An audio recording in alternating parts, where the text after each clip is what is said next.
మన ప్రభువగు యేసుక్రీస్తు మహిమలో మీరు పాలుపంచుకొనుటకై ఆయన మిమ్ములను పిలుచుచున్నాడు.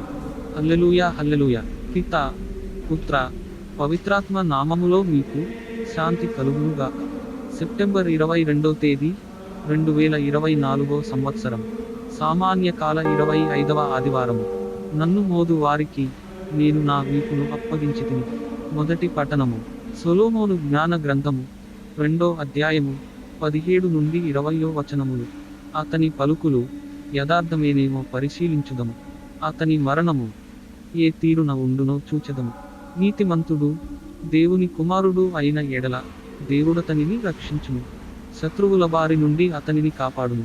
కనుక అతనిని క్రూరముగా అవమానించి హింసించి పరీక్షకు గురిచేయుదము. అతని శాంత భావము ఏపాటిదో, సహన భావము ఎంత గొప్పదో పరీక్షించి చూచెదము. అతనిని నీచమైన చావునకు గురిచేయుదము. దేవుడే తనను రక్షించునని అతడు చెప్పుకొనుచున్నాడు కదా, అది ఎంత నిజమో చూచెదము. ఇది ప్రభువు వాక్కు. సర్వేశ్వరునికి వందనములు. ప్రత్యుత్తర గీతము. కీర్తనల గ్రంథము 54వ అధ్యాయము 1 నుండి 2, 3 నుండి 4, 6 వచనములు. అందరూ దేవుడే నాకు న్యాయము చేయును, ప్రభువే నన్ను ఆదుకొనును. దేవా, నీ శక్తితో నన్ను రక్షింపుము, నీ బలముతో నాకు న్యాయము చేయుము. దేవా, నా మొర వినుము, నా పలుకులాలకించుము. అందరూ దేవుడే నాకు న్యాయము చేయును, ప్రభువే నన్ను ఆదుకొనును. గర్విష్ఠులు నా మీదికి వచ్చుచున్నారు, క్రూరులు నా ప్రాణములు తీయగోరుచున్నారు. వారు దేవుని లక్ష్యము చేయుటలేదు, కాని దేవుడే నాకు సాయము చేయును, ప్రభువే నన్ను ఆదుకొనును. అందరూ దేవుడే నాకు న్యాయము చేయును, ప్రభువే నన్ను ఆదుకొనును. ప్రభు, నేను సంతసముతో నీకు బలినర్పింతును, శ్రేష్టమైన నీ నామమునకు గాను నీకు వందనములు అర్పింతును. అందరూ దేవుడే నాకు న్యాయము చేయును, ప్రభువే నన్ను ఆదుకొనును. శాంతి స్థాపకులు నాటిన శాంతి బీజముల ఫలసాయమే నీతి. 2వ పఠనము అపోస్తలుడైన పునీత యాకోబు గారు వ్రాసిన లేఖ 3వ అధ్యాయము 16 నుండి 18 వచనములు మరియు 4వ అధ్యాయము 1 నుండి 3వ వచనము వరకు. ఏలయన అసూయ స్వార్థపరత్వములు ఎచట నుండునో అచట అలజడియు సర్వ విధములగు నీచ కార్యములును ఉండును. కానీ దివ్యమగు వివేకము స్వచ్ఛమైనది, అంతేకాక అది శాంతిప్రదమైనది, మృదువైనది, స్నేహపూర్వకమైనది.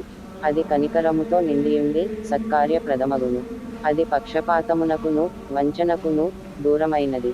శాంతి స్థాపకులు నాటిన శాంతి బీజముల ఫలసాయమే నీతి.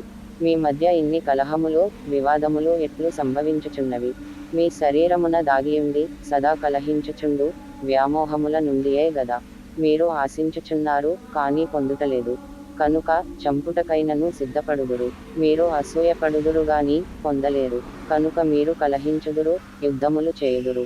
మీకేమి కావలయునో వాటి కొరకై దేవుని అర్థింపకపోవుట చేతనే మీకు కావలసిన వాటిని మీరు పొందలేకున్నారు. మీవి దురుద్దేశములగుట చేతనే మీరు అర్థించినవి మీకు లభింపకున్నవి. భోగములను అనుభవించుటకై మీరు వాటిని కోరుచున్నారు గదా. ఇది ప్రభువు వాక్కు. సర్వేశ్వరునికి వందనములు. మనుష్య కుమారుడు శత్రువుల చేతికి అప్పగింపబడును. ఎవడు ఉన్నతమైన వాడు కాగోరునో వాడు అందరిలో చివరవాడై అందరకు సేవకుడుగా ఉండవలెను. సువిశేష పఠనము అపోస్తలుడైన పునీత మార్కు గారు వ్రాసిన పవిత్ర సువిశేషములోని భాగము. ప్రభువా మీకు మహిమ కలుగునుగాక. 9వ అధ్యాయము 30వ వచనము నుండి 37వ వచనము వరకు. యేసు తన శిష్యులతో కలిసి గలిలయ ప్రాంతమునకు వెళ్ళెను.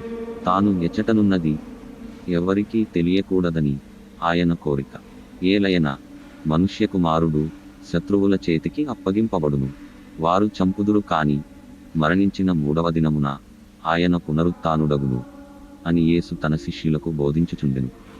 శిష్యులు దీనిని గ్రహింపలేకపోయిరి, అయినను ఆయనను అడుగుటకు భయపడిరి. అంతటా వారు కఫర్నామునకు వచ్చిరి. అందొక ఇంట ప్రవేశించిన పిదప యేసు తన శిష్యులను మార్గమధ్యమున మీరు ఏ విషయమును గూర్చి తర్కించుచుంటిరి అని అడిగెను. తమలో గొప్పవాడెవ్వడని మార్గమధ్యమున వాదించు కొనియుండుటచే వారు ప్రత్యుత్తరమియ్యలేక ఊరకుండిరి.